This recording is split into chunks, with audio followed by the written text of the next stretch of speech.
तो इसका मतलब ये है कि क्षेत्रीय दलों के पीठ पर सवार होकर के अपनी सीटें बढ़ाने का कार्यक्रम कांग्रेस कर रही है, और जहां उसका संगठन मजबूत है वहां क्षेत्रीय दलों को कोई सीट नहीं देती है। कहीं बैकवर्डों का कोई दल राष्ट्रीय दल ना बन जाए, तो इसको रोकने के लिए पूरा बंदोबस्त कांग्रेस पार्टी करती है। अब जब यूपी में कांग्रेस का कुछ नहीं है तो अखिलेश जी से कांग्रेस सीटें ले लेती है। दूसरे राज्यों में जहां कांग्रेस का संगठन मजबूत है वहां क्या अखिलेश जी को सीटें देती है? हमारा ये कहना है कि ओबीसी को अगर हक अधिकार नहीं मिल रहा है तो जितना बीजेपी दोषी है उतना ही कांग्रेस दोषी है, या उससे ज़्यादा कांग्रेस दोषी है। वो इसलिए है क्योंकि बीजेपी से ज़्यादा राज भी कांग्रेस के लोगों ने किया है। तो इसलिए हम ये कह रहे हैं कि दोनों एक दूसरे के एक सिक्के के दो पहलू हैं।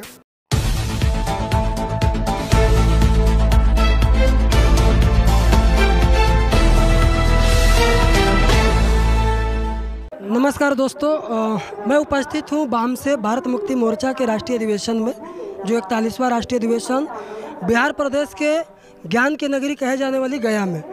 हमारे साथ राष्ट्रीय पिछड़ा वर्ग के राष्ट्रीय अध्यक्ष माननीय विकास सर पटेल हैं।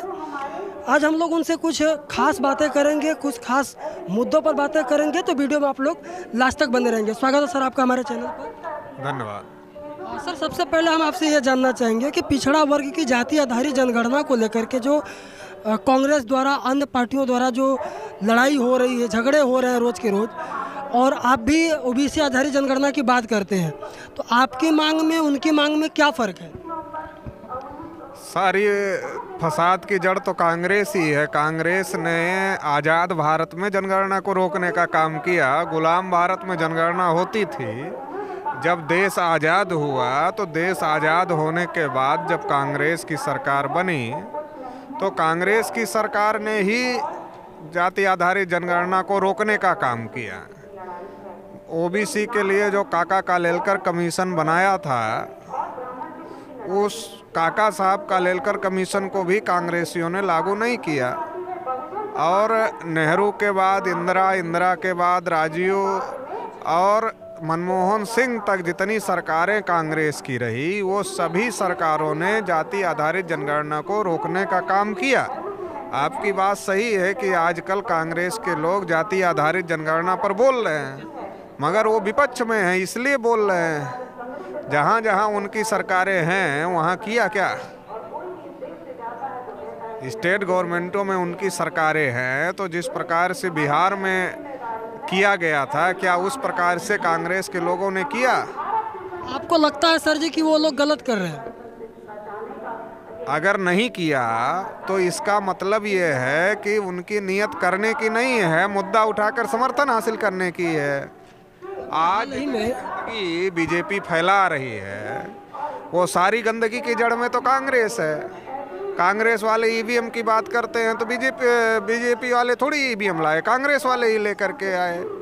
महिला आरक्षण बिल बनाया कांग्रेस ने, तो ओबीसी महिलाओं को आरक्षण नहीं दिया, बीजेपी ने भी नहीं दिया। मंडल कमीशन से लेकर के कालेलकर कमीशन, सभी जो ओबीसी के हक अधिकार की बात थी उसको रोकने का काम तो कांग्रेस ने किया। कांग्रेस का एक लंबा इतिहास है। आज बाबा साहब अम्बेडकर का फोटो लेकर कांग्रेसी घूम रहे हैं। जब बाबा साहब अम्बेडकर जीवित थे तो उनके हर कदम पर रोड़ा अटकाने का काम, विरोध करने का काम कांग्रेसियों ने किया।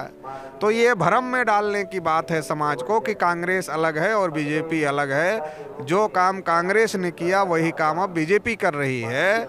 बीजेपी और कांग्रेस अलग अलग नहीं हैं, वो एक ही हैं, एक ही सिक्के के दो पहलू हैं। इस बात से समाज को सतर्क रहना चाहिए और अपनी लड़ाई मजबूत करना चाहिए। सर, हम ये जानना चाहेंगे कि आप भी एक ओबीसी वर्ग के बहुत बड़े समुदाय का नेतृत्व कर रहे हैं, और उत्तर प्रदेश में माननीय अखिलेश यादव जी हैं, वो भी ओबीसी में एक बहुत बड़े वर्ग का नेतृत्व कर रहे हैं, और वो कांग्रेस के गठबंधन से हैं। तो आप में और उनमें मुख्यतः क्या फ़र्क हम माने? नहीं, अखिलेश जी पॉलिटिकल पार्टी के नेता हैं, हम लोग तो सामाजिक संगठन चलाते हैं। तो अखिलेश जी राजनैतिक व्यक्ति हैं, हम सामाजिक व्यक्ति हैं, तो अंतर मानने की ज़रूरत नहीं है। हमारा ये कहना है कि ओबीसी को अगर हक अधिकार नहीं मिल रहा है तो जितना बीजेपी दोषी है उतना ही कांग्रेस दोषी है, या उससे ज़्यादा कांग्रेस दोषी है। वो इसलिए है क्योंकि बीजेपी से ज़्यादा राज भी कांग्रेस के लोगों ने किया है। तो इसलिए हम ये कह रहे हैं कि दोनों एक दूसरे के एक सिक्के के दो पहलू हैं। अब जब यूपी में कांग्रेस का कुछ नहीं है तो अखिलेश जी से कांग्रेस सीटें ले लेती है। दूसरे राज्यों में जहां कांग्रेस का संगठन मजबूत है वहां क्या अखिलेश जी को सीटें देती है? तो इसका मतलब ये है कि क्षेत्रीय दलों के पीठ पर सवार होकर के अपनी सीटें बढ़ाने का कार्यक्रम कांग्रेस कर रही है, और जहां उसका संगठन मजबूत है वहां क्षेत्रीय दलों को कोई सीट नहीं देती है।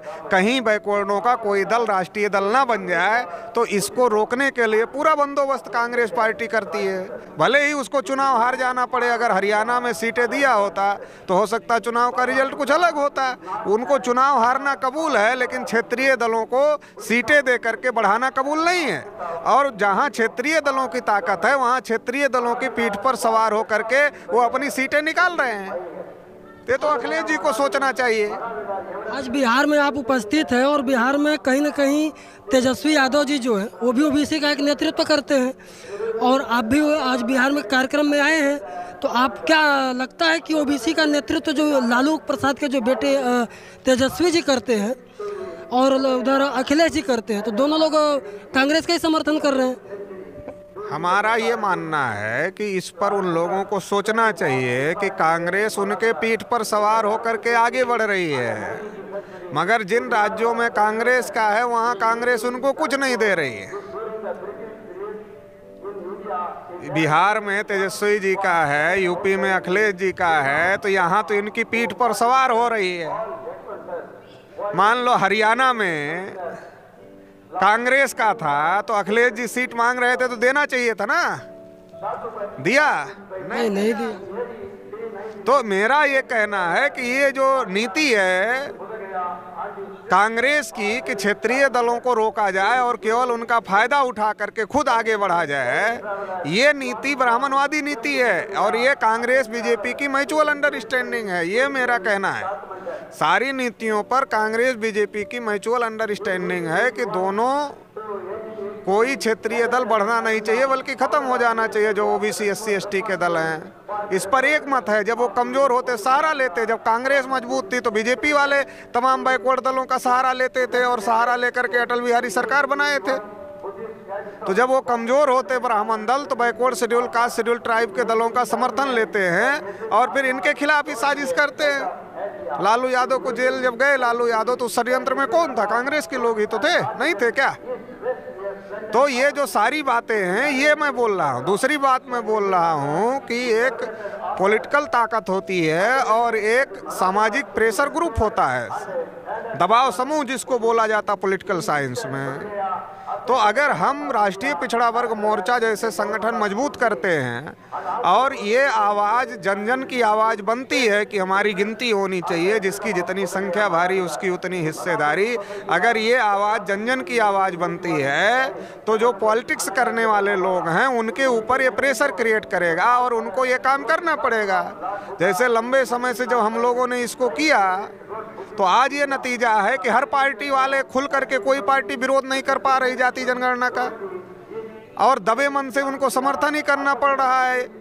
भले वो डिले कर रहे हैं और बिहार में जनगणना करना पड़ा, सर्वे करना पड़ा, रिजर्वेशन भी बढ़ाना पड़ा। अब बढ़ा के पॉलिटिकल फायदा तो हो रहा है, लेकिन ओबीसी को क्या फायदा हो रहा है, एससी एसटी को क्या फायदा हो रहा है? जब कोर्ट ने रोक दिया जो रिजर्वेशन बढ़ाया था तेजस्वी जी और नीतीश जी की सरकार ने, उसको कोर्ट ने रोक दिया। समाज का कोई फायदा हो रहा है? राजनीति करने वालों को फायदा हो रहा है। समाज को फायदा तब होगा जब नीतीश जी के समर्थन से सेंट्रल गवर्नमेंट चल रही है, वो बिहार की आरक्षण नीति को संविधान की 9वीं अनुसूची में डालेंगे और न्यायिक हस्तक्षेप से मुक्त करवा देंगे तो समाज को फायदा हो जाएगा। जो रिजर्वेशन बढ़ा है उसका फायदा मिल जाएगा। तो एक तो ये, दूसरा राष्ट्रीय लेवल पर जब गिनती होगी और रिजर्वेशन बढ़ जाएगा तो राष्ट्रीय स्तर पर समाज को फायदा हो जाएगा। तो इसके लिए हम लोग समाज को जागृत करने का काम कर रहे हैं। ये आवाज़ जन जन की आवाज़ बने, इसके लिए काम कर रहे हैं। पॉलिटिकल विंग तो सर जी आपने भी बनाया है, तो फिर आप किसको समर्थन करेंगे? हमारे मुद्दे जो पार्टी उठाती है और हमारे मुद्दे पर जो पार्टी ईमानदारी से अमल करती है, हम आंदोलन करते हैं, भारत बंद करते हैं, उनमें जो लोग हमारा सहयोग करते हैं उनको हम सहयोग करते हैं। डीएनए क्या अगर दूसरे लोगों को सहयोग चाहिए तो उनको भी हमारे भारत बंद का समर्थन करना चाहिए। अभी कुछ दिन पहले उत्तर प्रदेश में डीएनए की बहसबाजी हुई, ईवीएम को लेकर के बहसबाजी हो रही है, तो जो बात आप कर रहे हैं वही बात तो उत्तर प्रदेश और बिहार में भी हो रही है। एक्शन में नहीं है ना, बहसबाजी इसलिए हो रही कि जो हमने प्रेशर तैयार किया है समाज का, इसलिए बहसबाजी हो रही है। तो अभी हम इतना प्रेशर बढ़ाने वाले हैं कि वो एक्शन में आ जाएगा। वो बहसबाजी भी हम लोगों की वजह से हो रही है और आगे एक्शन भी हम लोगों की वजह से होगा। वो बहसबाजी तो इसीलिए हो रही ना, हमने समाज में जनमत बनाया इन मुद्दों को लेकर। आप ऐसा मानते हैं कि आप बैकफुट से आंदोलन को या राजनीतिक दलों को सपोर्ट कर रहे हैं? नहीं, हम समाज को जागृत कर रहे हैं। आपने अखिलेश जी का वीडियो देखा होगा कि जब वो गांव में गए थे प्रचार करने, तो एक बुजुर्ग आदमी ने कहा कि अरे हम वोट तो आपको दे देंगे, अरे ईवीएम का क्या होगा? कहा था कि नहीं कहा था? वीडियो वायरल हुआ था। तो मैं उसको कहने नहीं गया था, मगर जो हम लोगों ने जागृति किया वो जनता में गया तो जनता से सवाल खड़ा होता है। नेताओं को सपोर्ट करने ना करने का मामला नहीं है। जब हम जनता को उनके अधिकारों के लिए जागृत करते हैं, मान लो हम कह रहे हैं जाति जनगणना होनी चाहिए, अब नेता नहीं बोलेंगे, नेता वोट मांगने जाएंगे, वोट मांगने जाएंगे तो लोग पूछेंगे जाति जनगणना पर क्यों नहीं बोल रहे, तो बोलेंगे। ये सपोर्ट करने ना सपोर्ट करने का मामला नहीं है। समाज को जागृत करने से समाज प्रेशर निर्माण करता है राजनेताओं पर, तो राजनेताओं की बोली बदल जाती है। बिहार में आप सर जी मौजूद हैं, तो बिहार की जनता के लिए कोई विशेष संदेश? बिहार की जनता के लिए हम यही कहना चाहते हैं कि अभी जो यहाँ सर्वे हुआ था, खास तौर से उस सर्वे में ओबीसी, एससी, एसटी सबका आरक्षण बढ़ा, जाति आधारित जो सर्वे हुआ था उसका, मगर कोर्ट ने उस पर स्टे कर दिया। ईडब्ल्यूएस आरक्षण 50% से ऊपर 10% हो गया, उसके लिए कोर्ट ने स्टे नहीं किया और सुप्रीम कोर्ट तक ने मान्यता दे दिया। जब 10% ईडब्ल्यूएस आरक्षण जो 50% से बाहर दिया जाता है, संवैधानिक है, तो ओबीसी, एससी, एसटी का जो आरक्षण बढ़ाया गया सरकार के द्वारा, ये कैसे गलत है? तो इस पे स्टे क्यों है? और अगर इस पे स्टे दिया गया है तो इसके लिए नेताओं से सवाल पूछना चाहिए। और ख़ास तौर से नीतीश कुमार जी के समर्थन से दिल्ली की सरकार चल रही है, तो उनसे सवाल पूछना चाहिए कि जैसे तमिलनाडु का आरक्षण 9वीं अनुसूची में संविधान के है, 50% से ज़्यादा है, न्यायिक हस्तक्षेप से बाहर है, ऐसे वो बिहार का आरक्षण क्यों नहीं करवा रहे?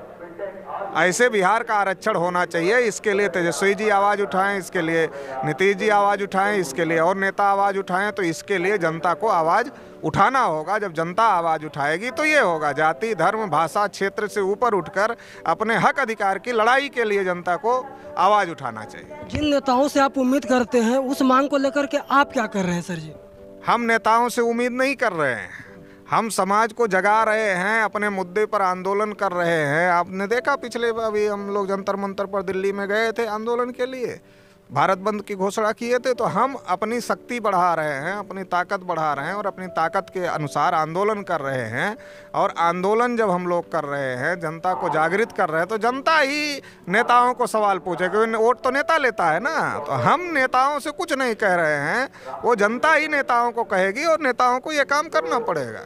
लेकिन सर एक चीज़ और अंतिम में लास्ट सवाल हम करेंगे। ये हवा उड़ा था लोकसभा के चुनाव के दौरान कि सपा को कहीं ना कहीं वामसेप और भारत मुक्ति मोर्चा के लोगों ने, राष्ट्रीय पिछड़ा वर्ग मोर्चा के लोगों ने कहीं समर्थन किया था, इस पर क्या कहेंगे? अब हवा का क्या कहा जा सकता है? अब हवा आप तक पहुंची, हम तक पहुंची ही नहीं। ऐसी हवा वहाँ बनी है, इसलिए मैं पूछ रहा हूँ। कह रहा हूँ कि ऐसा आपको कोई ऑडियो वीडियो ऐसा कुछ अगर है तो वो आप सही मान लीजिए, और अगर ऐसा कुछ नहीं है तो हवा के लिए आप काहे परेशान हैं? हवा को हवा में रहने दीजिए।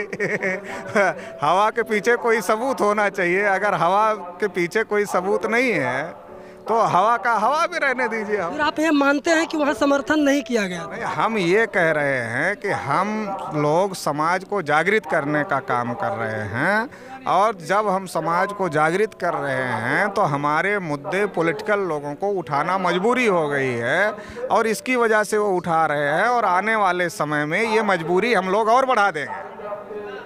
बहुत बहुत धन्यवाद सर। तो दोस्तों, जाति जनगणना को लेकर के जो माननीय राष्ट्रीय अध्यक्ष जी ने कहा, हमें उम्मीद है कि उनकी बातों से आपके जीवन में, आप अपने क्षेत्रों में भी अमल करेंगे। देखते रहिए द विशेष समाचार के साथ में संदीप कुमार, बिहार की ज्ञान की धरती गया से। बहुत बहुत धन्यवाद।